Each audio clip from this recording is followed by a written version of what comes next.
Most people make very bad investment decisions over a long period of time. When you look at it decade to decade to decade, it just doesn't add up. And that's why the market usually wins. But I'm here to show you one simple way to look at the markets very differently.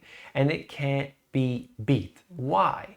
Because when there's trillions of dollars floating in one direction and you simply hop on and ride that wave, you take advantage of it. What am I talking about? I will discuss that here in today's video. You don't want to miss it. You came here for the truth, so let me unveil that for you. Today, here we begin with the UK to join with the EU nations in pledge to scale up green energy. This is important. Trillions of dollars are going towards green energy, eco-friendly, climate, all of these terms that we hear each and every place, and incentives are being offered like crazy. What kind of incentives? I'll show you in a few minutes. Very important. They're looking at wind farms, solar panels, geothermal. All these things can be implemented on a small scale, on a large scale, and so on.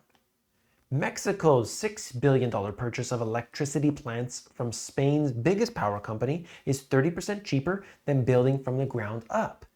They're doing something very different in this case here. And what they're saying in this article is basically that instead of investing money into the green energy and so on, Mexico basically said, we need to watch out about that. We need to basically save as much money as possible. So they did something different. I wanted to show you that. Not all governments are doing this, at least in the way that they've been told that they've got to, at all costs, go towards this green energy. Keep that in mind. Australia said on Wednesday it would introduce new standards targeting vehicle emissions to boost the uptake of electric cars as it looks to catch up with other developed economies. This is important as well. Why do we have to talk about this? Because your governments around the world are going to make it too expensive not to follow their policies. Do you understand? You think that I won't comply, I'm not going to do it, but they're going to make it impossible for you to have any say in the matter.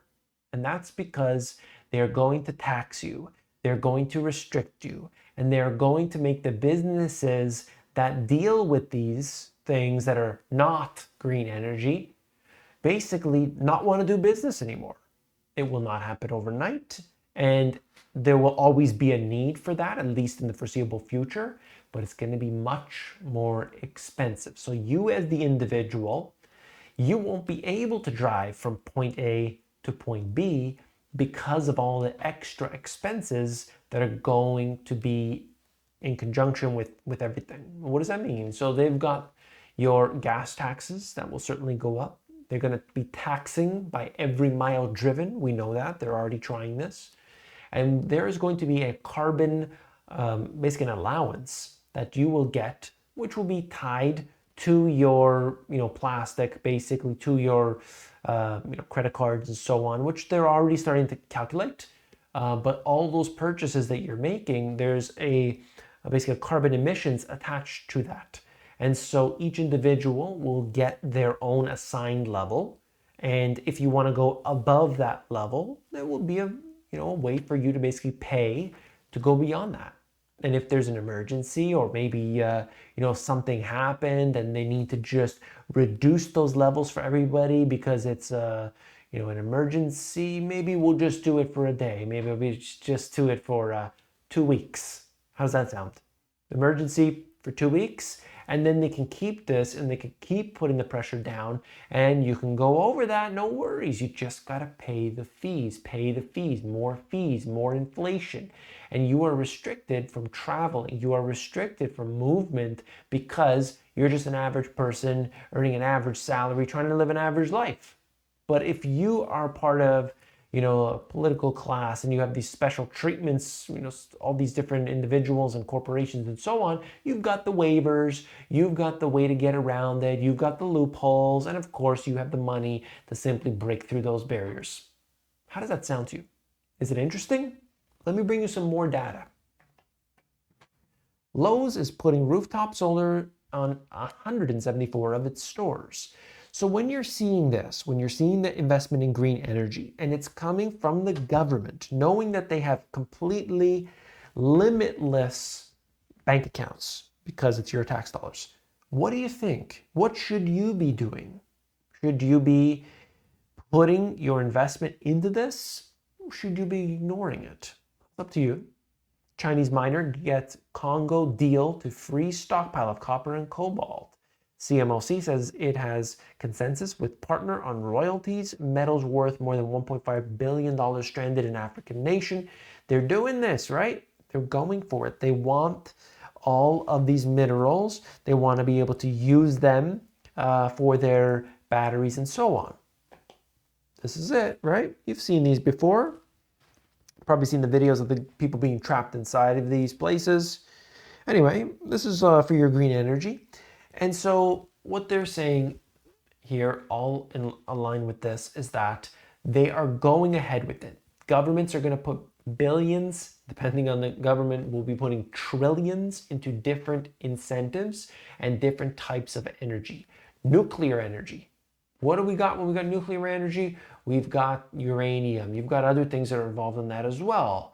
So that's one thing to remember. Uranium, mining, they're pulling out of the ground.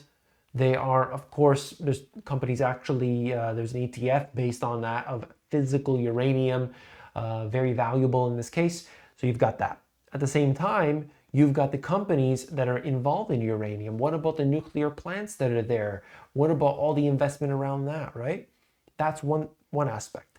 And then at the same time, you've got green energy like solar panels. What are the elements used in the solar panels? You start to look at that. They need more of it and they can't get away from it. You've got copper at the same time. All of these things, you can't sleep on this. You got to realize this, that it might not be you and I investing. Maybe you and I will never buy an electric vehicle. Maybe you and I are not going to do what other people are suggesting. But understand that billions and trillions of dollars are going towards these things. And you could look at the government contracts and you could see who's buddy and special interest. And you could basically do what they're doing, copy them, and you're in the money, okay? Obviously, we don't know what's going to happen, but that's just the way I'm showing you here is that where the billions and trillions go, if we ride that wave, usually, in general, things work out positively in the long term. Things can change in an instant, but that's what I'm saying, okay? Here we have it. Federal tax credits for plug-in electric and fuel cell electric vehicles purchased in 2023 and after. You can get $7,500. Different countries around the world have different incentives, and maybe you live in one state or province and it's going to give you different things. But the point is, a lot of these governments are essentially saying, you buy an electric vehicle, you get some cash back. Only 10 electric vehicles qualify for full $7,500 US tax credit, and just to highlight the fact that there's always going to be fine print and so on, but it's there. So you know that they want to spend money on this stuff, right? Tesla slashed price for a 6th time this year to alleviate the loss of the EV tax credits. And this is what's going to happen, right? So you're going to see that balance in between what the company's profit is going to be, and then, of course, what the government incentive is. Keep that in mind, okay? So if it's considerable, the tax credit goes away, and then there's a lot less purchases of those vehicles. Jaguar Land Rover will invest $19 billion worth over the next 5 years into electric vehicles. Here we go. So the companies themselves doing the same things. They're putting their money right into these electric vehicles. So the governments are doing it, the companies are doing it. Whether you are willing to buy one of these vehicles or not, the money is going there. So that there's components that are used in these vehicles, used in the solar panels, used in the construction of these new things that are going to be needed, okay? And the difficulty in getting those probably only increases the price. Volkswagen looks to US EV incentives to capture buyers. Same situation, okay? Government makes an incentive, and of course, companies can capitalize on that. You as an investor can decide to take advantage or not. The next EV push is an overhaul of the iconic American school bus. There we go. We got the school buses there. And when we have these big fleets like this, of course, there's going to be billions and billions of dollars that are going to be put into getting these buses to be electric, right? And so they're going to do that, and it's going to be a lot of government funding, and again, a lot of commodities and companies that are going to benefit from this. I thought this was really interesting. Wanted to just include it here. 1-minute battery swaps are spurring EV adoption in Asia.